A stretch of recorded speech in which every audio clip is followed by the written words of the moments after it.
Saya tengah baca buku untuk mereka kerja saya. Hei, kenapa saya? Jangan dekat. Hah?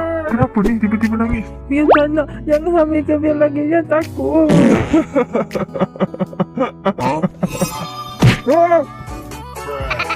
Ya. Cari apa? Kunci motor. Oh, tadi mau pinjam. Saya pergi ambil. Ya, mana mama awak? Mama dah pergi. Pergi dengan Bian ya. Assalamualaikum. Waalaikumsalam nak. Masuk je. Tante nampak macam nak rasa sakit je. Jangan-jangan lepas main takut kot dengan bapaknya je.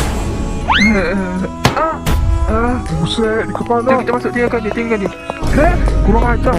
Jangan berak kalau saya temberang. Jaga saya boleh. Guys, 7 hari lagi nak puasa.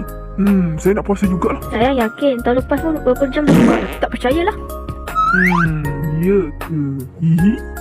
Ya udah sih, kita lihat aja.